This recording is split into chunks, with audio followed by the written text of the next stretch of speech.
Hi folks, welcome again to the channel. Juan here from Physical Media EU. Today we're gonna make another 4K review, in this case Arrow's videos release for Inglorious Basterds.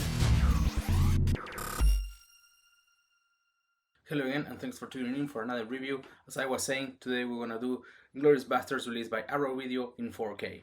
But before we start, I would like to invite you to subscribe to the channel if you haven't already, if you're interested in physical media, especially Blu-ray reviews, and sometimes also soundtracks on vinyl. Additionally, you can also find me on Instagram, where I post detailed photos of all the items that I review. Now yes, we can begin by taking a look at this beautiful release by Arrow Video of Quentin Tarantino's Inglorious Basterds. So here's the detail of the content of the disc, although of course we're gonna go over it now in a second. And here is the spine. And as these newer Arrow releases, it has this slip cover for the full slipcase. So taking that one out, here's the full slipcase. You can see what tries to be like a folder or an archive maybe. Now if we open this up, we find the standard case, the same back as before. If we open it, we find the discs and some art cards. So here's the 4K UHD disc, and here is the Blu-ray. Now let's take a look at the art cards. And here there's a little surprise, so I'll leave that one to the end. First of all the art cards have this image on the background. So moving on, here is the first one. Another one, this classic one from that first scene. And here's a surprise, I hope you're ready. The recipe of how to make the apple strudel from the movie. So quite interesting. Those are the ingredients, and here is the actual recipe. So if you wanna give it a try. And also here there is a pamphlet of the movie that they see in the cinema in that epic scene, right? So see, it's the promotion of the movie. So this is a very nice thing to have, I think. Now moving on to the rest of the contents of the case, there is a poster, a booklet, and a coaster from the tavern, also from the iconic scene there at the tavern. And if I flip it, surprise. So very nice addition. I think it's quite special. They add these things to the releases, so I think it's quite cool. Let's take a look at the poster, which is double-sided, and here we find the same art as in the cover of this Arrow release, and on the other side the classic poster. One thing to notice, that the kind of paper is different to older Arrow releases. Now I have reviewed 2 or 3 more recent ones, and they seem to be coming now with this kind of more bright paper. I mean, I'm not sure if I like it more. I wouldn't think so.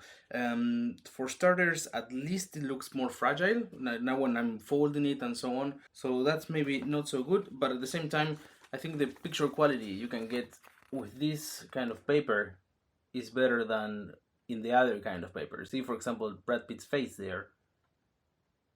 This, I'm not sure how good you can see it on the video, but here it looks just like a photo, right?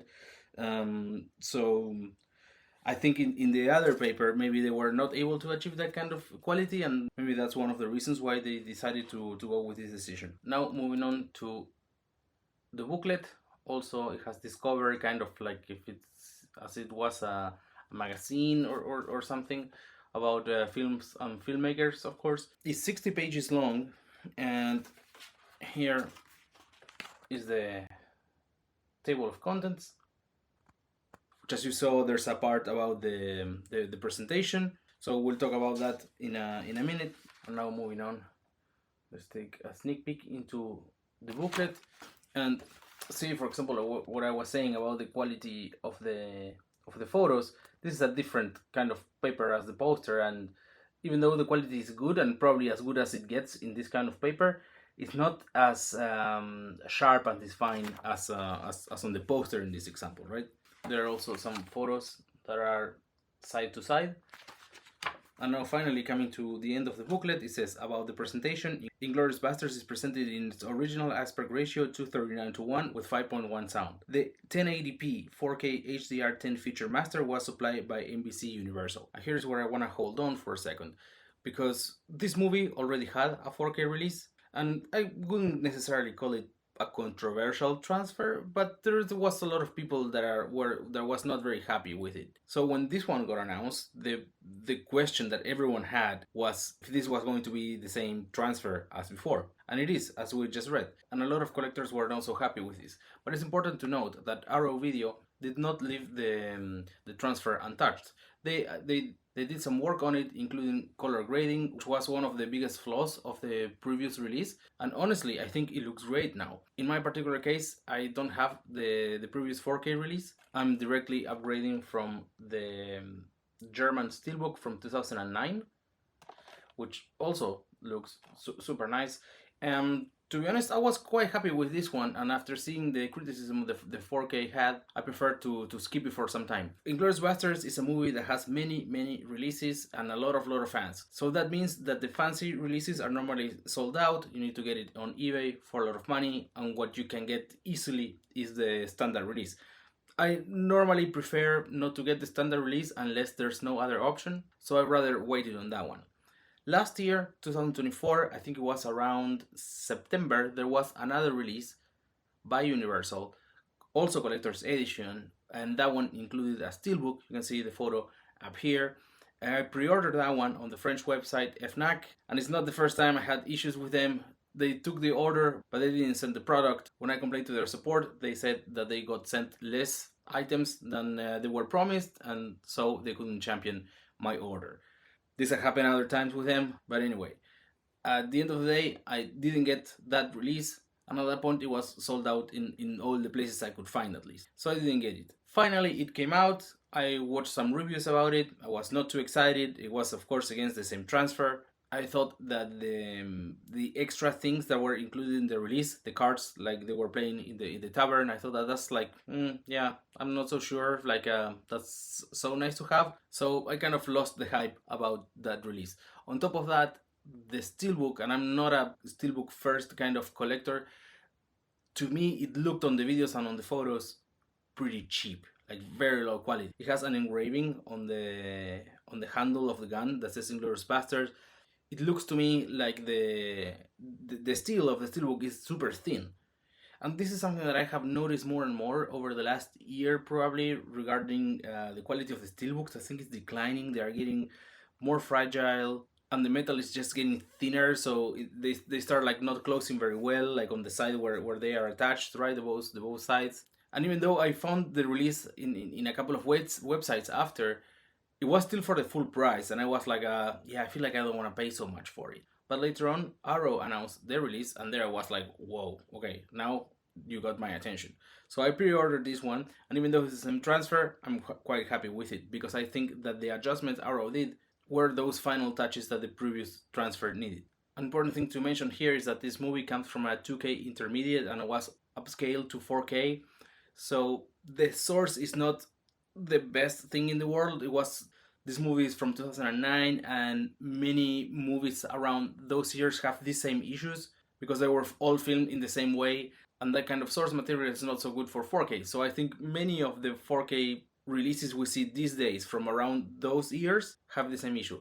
But watching this one for first time in 4K, just a few months after watching my old Blu-ray, I thought that this version looks quite nice. The image has a lot of definition, it's very sharp, the colors are looking very good, and one of the most important things, to me at least, is the color grading that the previous release had in the faces, make them look like very red, and now they look much more natural in this version. This is something you can see from screenshots or even on YouTube. If you search comparison between the two releases, you will see that they are quite close, but this one is a significant improvement over the color grading, which I think makes it the best version of the movie you can get in 4K these days. Regarding the audio track, it's exactly the same, so no difference there. But on the bonus feature side, what about the bonus features? This one includes some extra material that was not included in any release before, exclusive to Arrow, and that adds up to 100 extra minutes of new content. So that's a good reason, I think, to go for this version.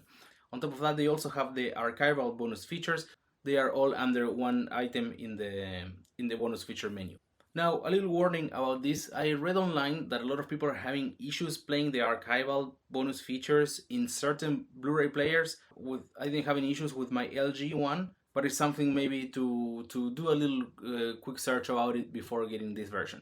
So what are those new bonus features? Let's see here. The first one is called What Would Sally Do? A new interview with editor Fran Raskin. Another one called Blood Fiction. A new interview with special makeup effects supervisor Greg Nicotero. Another one called Doomstruck, a new interview with actor Omar Doom. Another one called Making It Right, a new visual essay by film critic Walter Chow, author of a Walter film. Another one called Film History on Fire, a new visual essay by film scholar Pamela Hutchinson, author of BFI Film Critics Pandora's Box. And lastly, one more called Filmmaking in Occupied France. Besides that, there's also all the archival bonus features. And in case you're wondering about the subtitles, it only includes subtitles in English. And that is all for the review. I hope you liked it. If you did, please consider subscribing to the channel.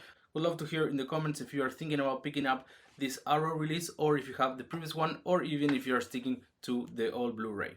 Remember to also check Instagram for detailed photos of the release, handle up here, Physical Media EU. Thank you so much for watching, and see you all at Doki Doki.